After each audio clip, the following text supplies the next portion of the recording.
Suddenly, a car stopped at the turn of the road. The door opened and a girl stepped out. There was a strange mix of exhaustion, fear, and sadness on her face. Her name was Pooja, the same Pooja whom the world had left alone far too early. She had lost her parents in childhood, and her uncle raised her with great care. But fate showed her no mercy. After a few years, even her uncle passed away.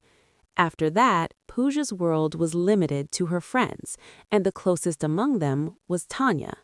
Tanya's death had shattered Pooja from within. Seeking peace of mind, she had come to her ancestral cottage to spend a few days alone, the same place where she had spent her childhood. Pooja slowly walked to the main door and went inside. She quietly put her bag down, went to her old room, sat on the bed, and closed her eyes. Memories of Tanya began to melt inside her heart. She didn't even realize when her tears turned into sleep. It was around midnight. Outside, thunder roared, tearing through the silence of the hills. Suddenly, there was a knock on the door. A deep, cold voice that ripped through Pooja's sleep and jolted her awake. She muttered to herself, "Who could come here at this hour?" She got up from the bed. The air was freezing, and the raindrops tapping against the window created a strange rhythm with her footsteps. Slowly, she walked toward the door. As soon as she opened it, Nakul stood before her, soaked in rain, breathing fast, eyes slightly anxious. "Pooja, Andy and I searched for you everywhere. When we couldn't find you, I knew you must be here in your ancestral house." The cold rain seeped into Pooja's bones. She kept staring at Nakul but couldn't say a word. After a moment, without any explanation, Nakul walked inside. Pooja silently went to her room and sat on the bed. Nakul slowly stepped toward her. Suddenly, Pooja looked up and screamed. Nakul's face was no longer normal. His skin was loose, flesh hanging from his cheeks, and blood streamed from his eyes. Pooja stepped back in terror. Trembling, she asked, "Who are you?" "I'm your friend. Have you forgotten me?" he replied. Pooja screamed, "No, you're not my friend. You're some kind of demon." Nakul burst in a horrifying laugh and said, "You can call me a demon if you like, but don't be afraid. We are your companions, and don't forget, this condition of ours is because of you." Pooja stumbled back and ran toward the door like a madwoman. Just then, the doorbell rang. With trembling hands, she opened the door.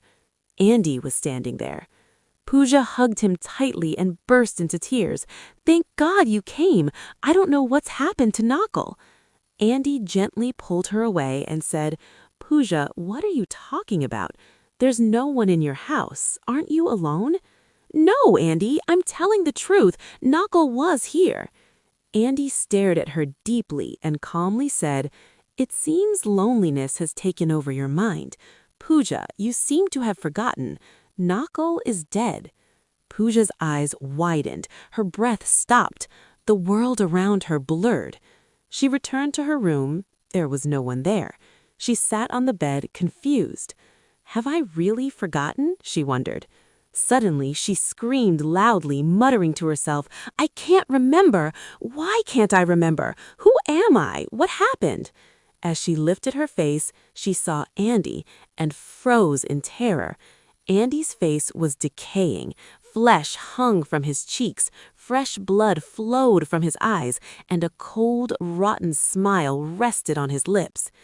In a heavy, broken voice, Andy said, "We've come this way to remind you. Now you'll never be alone. We'll always be with you." Pooja screamed again. The door opened on its own. Nakul stood there with the same horrifying face that froze her soul. Before she could react, icy hands grabbed her shoulders. She turned and saw Tanya. Not the Tanya she knew, her face swollen, eyes white, lips torn, neck twisted to one side as if she'd been strangled. In a broken voice, Tanya said, "You'll never be alone, Pooja. We'll always stay with you." Pooja collapsed to the ground and everything went dark. The past revealed. In unconsciousness, her lost memories returned. Pooja, Andy, Tanya, and Nakul were together in a room.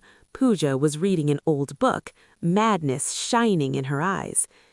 "Why do you read such nonsense?" Andy said. "Witchcraft isn't real." "You don't know," Pooja replied.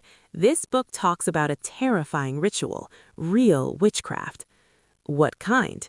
"Some rituals harm others, some fulfill desires." "And what's your desire?"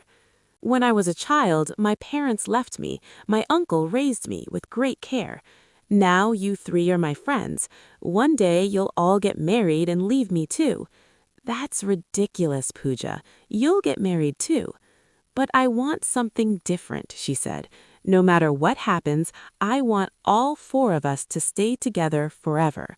She opened the book and said, "Let's complete this ritual. Let's see if it's real." Despite their protests, Pooja did not stop. The atmosphere changed. The air grew heavy. The candle flickered. Then black smoke rose and rushed into Pooja's eyes. Her eyes turned white. Suddenly, she attacked Tanya and killed her instantly. Nakul and Andy tried to escape, but Pooja slammed them against the wall with supernatural strength. They died too. Pooja collapsed unconscious. When she woke up, 3 dead bodies lay before her. She cried uncontrollably. "What have I done?" Suddenly, the bodies stood up. Rotting faces, white eyes, twisted smiles. "Your ritual is complete," they said. "Now we'll always be together. You'll live, but never be alone." Pooja screamed again, ran, but her life was never the same again. She regained consciousness. Tears streamed down her face. The 3 horrifying faces stood before her.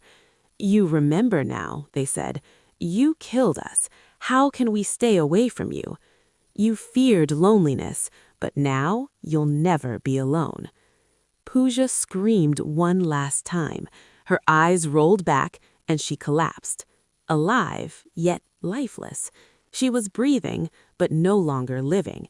Surrounded by friends, yet more alone than ever. Loneliness was no longer her fear. It had become her destiny. A place where the living die and the dead stay together forever.